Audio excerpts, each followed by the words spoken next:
many times a fellow officer, a supervisor in the field, reported poor behavior. Even, I was even one of them. We're a proud group, and we don't like to give cops a bad name. We don't, and we don't like to see it. Since we are in fact cops, as soon as we see something like that, it's in our blood maybe to investigate it. If not, turn it over to the right people. Maybe we don't do it in a timely fashion. Maybe we delay it sometimes, but for the most part we do. If we witness something that's wrong on the street and it comes out, we're just as liable. We are. We can't stand next to another cop and let something happen. We can't let police brutality happen right next to us and not do anything. We'll be held just as responsible, just like in New York.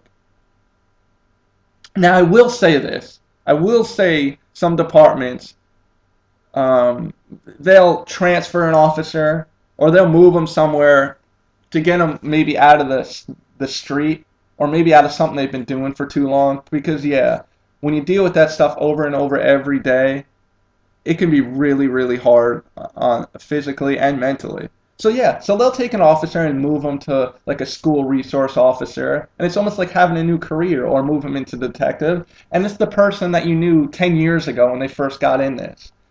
So to answer your question, no, they don't guard them. I mean, the brotherhood is real. We do stick together, but it's not like what in the movies. We don't try to cover things up for the most part. Listen, there's bad officers out there. I'm not speaking about every officer. I would never do that. But the majority of us are honest, and if we see something we don't like, or if we see something that we think is troubling, we'll speak up. We have to work with these people. We have to rely on them to save our lives, and we don't want somebody who's not mentally fit next to us. We just don't. Um, I hope that answers your question. I'm not trying to be on a pedestal, but I really do think that's honest. I really do. So there are some unfortunate, unstable cops out there. We can't get everybody, and it's those one cops that make the headlines that give us a bad name. So Barry, I hope that answers your question. And if you want to follow up, definitely write into me or hit us up on Facebook. All right, I appreciate it. Let's see. Next question is from, I believe it's pronounced Robo Johnson, also from New York, where I'm originally from. His question says, why are cops getting away with excessive force and brazen murder all over the country? And why are there small municipalities receiving military equipment to enforce misdemeanor crimes? Nobody in their right mind is claiming that all police officers are bad, but I have come across a few cops in my 35 years. But I can easily say that 80 to 90% of them were meathead assholes. All right, Mr. Johnson. That's kind of a loaded question, but a very broad one. I can't really answer this one specifically. There are definitely some bad cops out there, like I just said. I've seen them firsthand. I've reported them. It's hard to answer your excessive force comment also because I need like an exact case or scenario because there's a lot that the media puts out there and they don't tell you the whole thing and you only get a clip of the cop pounding someone but you don't see him trying to shoot or stab him first. But as far as being meathead assholes, yeah, there are cops out there that are on a power trip. I'm not going to deny that. But you get that in any organization, right? You do. Some people take our command presence as being an asshole, as you said, quote unquote. That's because we're controlling, and that comes off as being like that sometimes. But we have to be controlling. We have to take control of the entire incident once we get there. Sometimes I've heard cops walk into a house and somebody else, well, this is my house. And the cop will reply, no, no, this is my house while I'm here. I'm in control of it. And we do that for the right reasons. We're not doing that to be assholes, as you've said. But 80 or 90% of them as assholes? Come on, man. Be realistic. I'm not even going to touch that.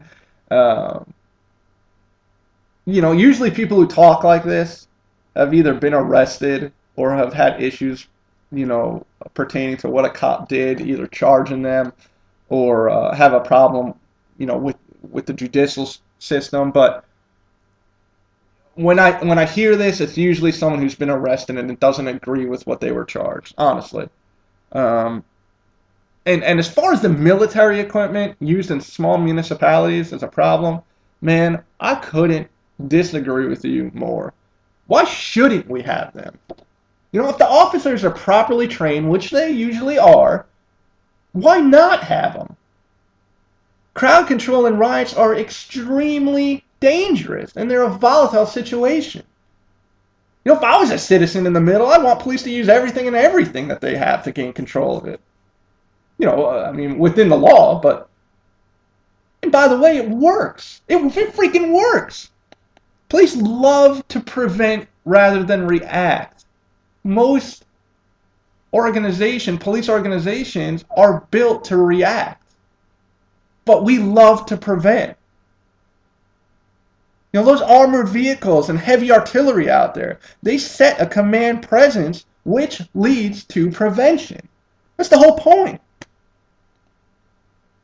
Yeah, they're mean. They're intimidating. They're harsh. They're supposed to be. So I ask again, why not have them? That's like playing the Super Bowl game and not putting in your best players, right? Seriously.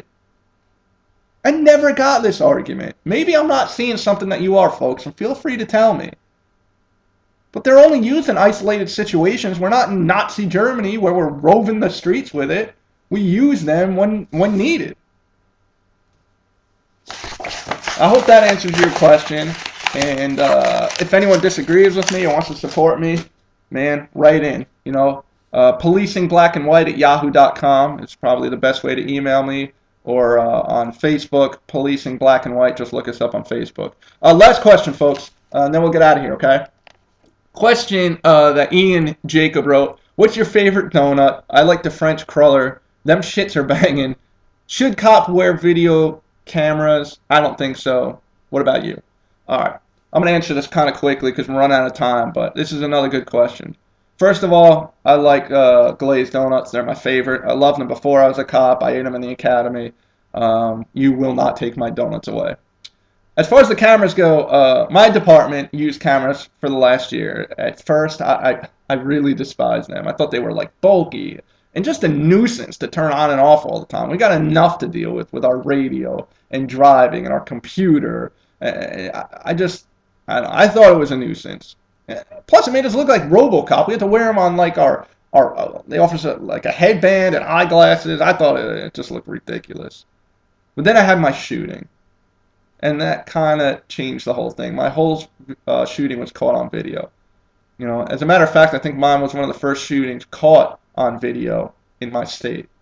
So now I can say I'm a fan. At first, you know, it feels like Big Brother is watching. I won't even say it first. It still feels like that. You know, any officer who takes like an extra moment or second guesses himself because he thinks someone is watching can get himself killed.